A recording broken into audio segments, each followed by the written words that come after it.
The civil war in Syria has dragged on for 3 years, and the conflict continues to affect not only Syria but other countries in the region. The UN says there are now 1 million Syrian refugees in Lebanon, putting a massive strain on an already stretched country. It's described the situation as a devastating milestone. The total number of registered Syrian refugees is now more than 2.5 million. More than 660,000 have crossed Syria's northern border into Turkey.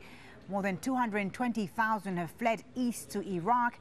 In Jordan, there are well over 500,000 Syrians who've been forced from their homes. And in Egypt, over 135,000 people have been received. Now, a number of international agencies are trying to improve the situation.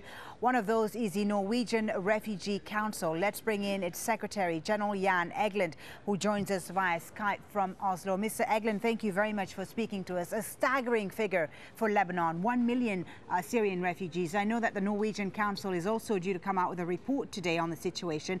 Just how desperate is it today? It is beyond belief. I don't think we are, as general public, as decision makers, as politicians, and even the media, understanding the scope and breadth and magnitude of this crisis. This is not just another war. This is a generational challenge. And at the moment, we're not up to meeting the challenge. When we talk about the numbers, 1 million Syrian refugees in Lebanon, it's just in Lebanon alone. But these are the refugees who register, who actually go to register. Many of them, I understand, are afraid to register because they fear reprisal attacks back home in Syria. So could it be more than 1 million just in Lebanon?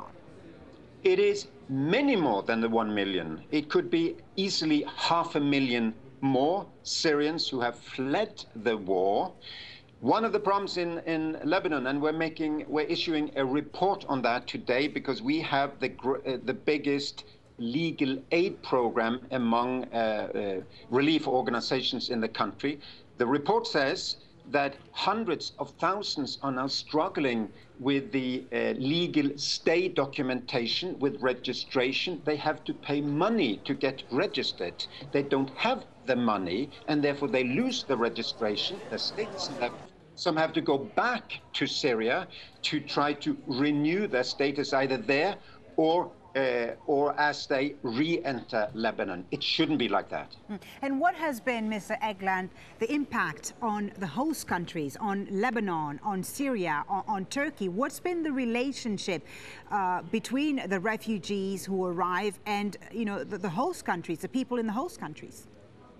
Well, the host countries and the host communities have been more generous than we, the Europeans or the Americans or the Asians, can understand, really.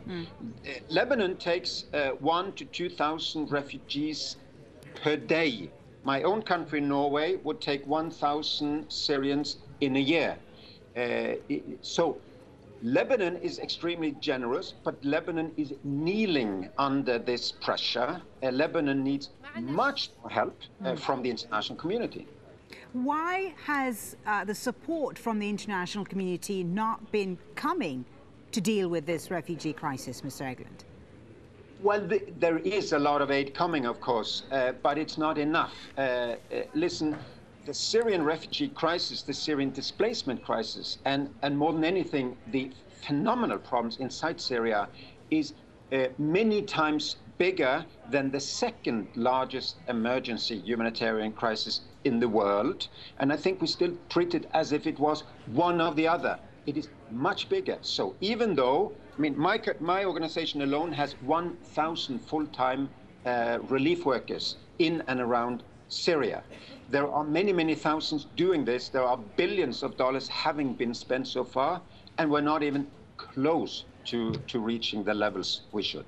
A very dire situation. Thank you very much for taking the time to talk to us. Jan Egeland, Secretary General of the Norwegian Refugee Council, via Skype from Oslo there. Thank you.